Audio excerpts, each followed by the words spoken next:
This is Real News Media TV, coverage you can trust. Please like, share, subscribe, and hit the notification bell. Select all for daily news updates. Attorney says a man lost teeth in reported family brawl with cops.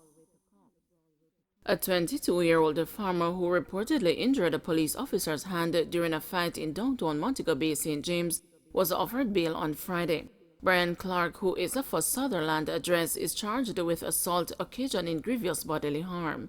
While the date of the alleged incident was not disclosed, the court was told that Clark and some of his family members got into a confrontation with police officers in Sam Sharp Square, Montego Bay.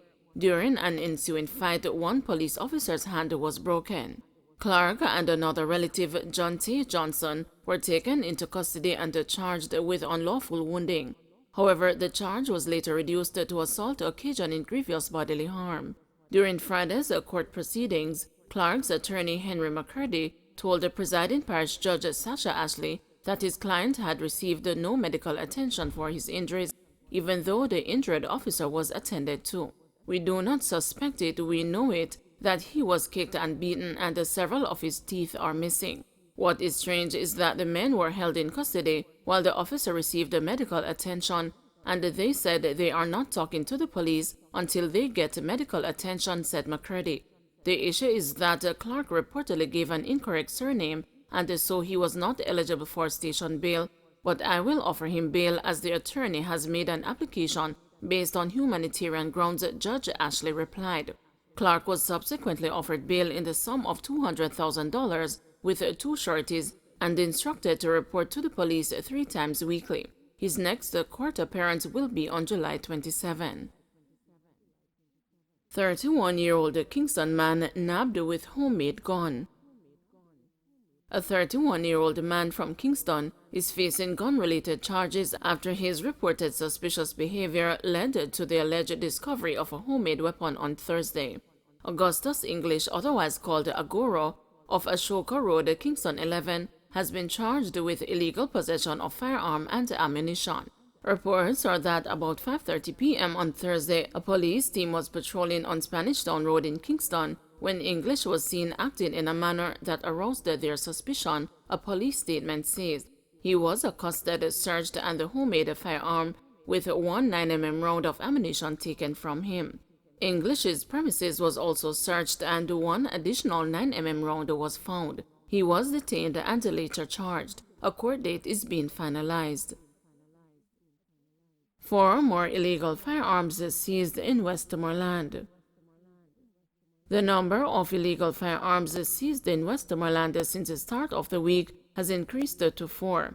A Taurus 9mm pistol and a shotgun were found on Barracks Road and the Seaton Crescent on Thursday. No arrest was made. The Westmoreland police also seized a revolver with 2.38 cartridges and 2 9mm rounds of ammunition during an operation in the District of Russia on Sunday. A woman and a man identified as Carl Booth and Levy Blake were charged with illegal possession of a firearm and ammunition. On Monday, a 9mm Browning pistol containing 8 rounds was seized in Ricketts River, Frome. A man identified as Dino Congal was charged in relation to that seizure. JCC joins a call for gag order to be removed from Integrity Commission. The Jamaica Council of Churches has joined the call for the removal of the gag order, which prevents the Integrity Commission from publicly sharing information about its investigations.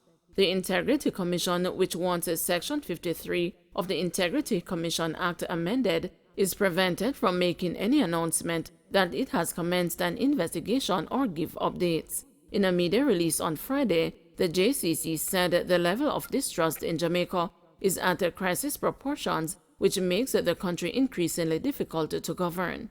JCC President Reverend Kenneth Richards has urged the parliamentarians to consider the recommendation of the Integrity Commission. Reverend Richards says the JCC believes that this will help to sustain the government's commitment to clamp down on corruption. Minister of Justice Delroy Chuck recently reiterated his support for the gag order. Juta Tours operator shot dead in Montego Bay. Police detectives are probing the shooting death of a judo tour operator along Barnett Street in Montego Bay, St. James on Friday. He has been identified as a 32-year-old Milton Smith, alias British, of Pitford, St. James. Information reaching the news is that about 10:05 p.m., persons heard loud explosions and alerted the police.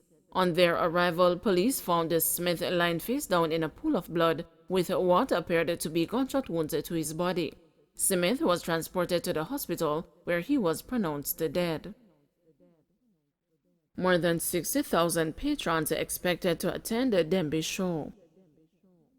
President of the Jamaica Agricultural Society, Lenworth Fulton, says he expects more than 60,000 patrons to attend the Dembe Agricultural and Industrial Show from July 30 to August 1.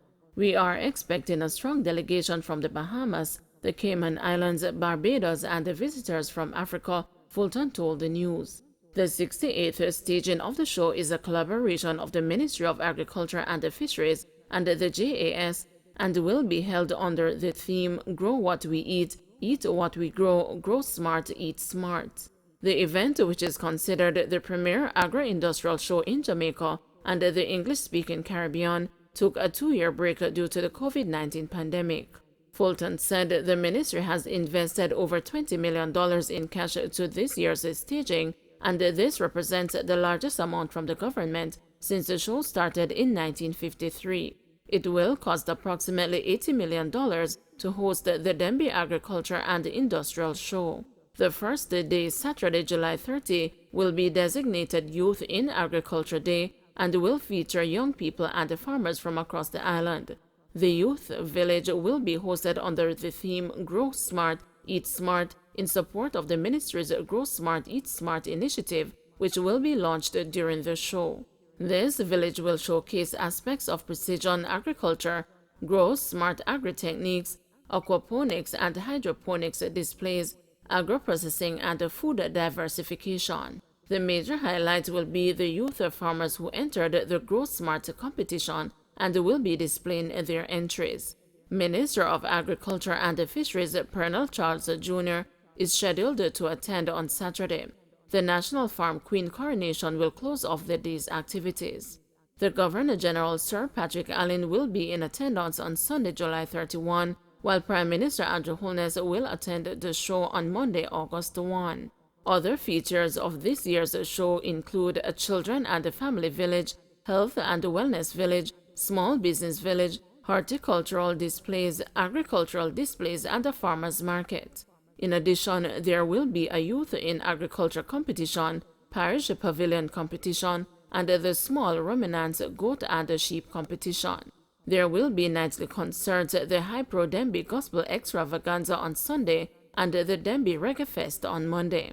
Sponsors for Dembe 2022 include the Jamaica Brawlers Group, High Pro, Age and El Agro, St. Jago Farm Supplies, Verson, and the Ministry. Gates will open from 8 a.m. to 10 p.m. daily. The cost for each day will be $1,200 for adults and $600 for children. Local government ministry stages public education on flooding threat in vulnerable communities. 2 agencies of the Ministry of Local Government and Rural Development will be conducting a sensitization exercise targeting residents in communities prone to flooding. Portfolio Minister Desmond McKenzie said the Office of the Disaster Preparedness and Emergency Management and the Social Development Commission will spearhead a comprehensive program of visits to those areas. They will aim to educate persons about the potential danger they face in the event of severe weather and the steps that they should take to safeguard themselves.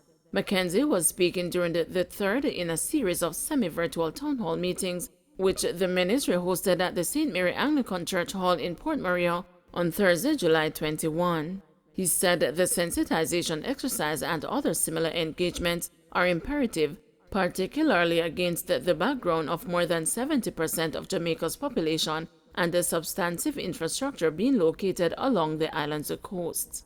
Of note, he pointed out only 3 of Jamaica's parish capitals are not situated by the sea. These, the minister said, are Spanish Town in St. Catherine, Maypen in Clarendon, and Mandeville in Manchester. Mackenzie said while Jamaica has not been directly hit by a major weather system for the last 5 years, we have been impacted by several that have passed through the region. Consequently, he said the government will continue doing as much as we can to sensitize the Jamaican people about the potential dangers we face. When Mother Nature speaks, we must take the steps that are necessary to prevent the loss of lives. We must be proactive. And how can we be proactive? We must listen to the warnings, take heed, and evacuate when advised, he underscored. Don't forget to like, share, subscribe, and hit the notification bell. Select all for daily news updates.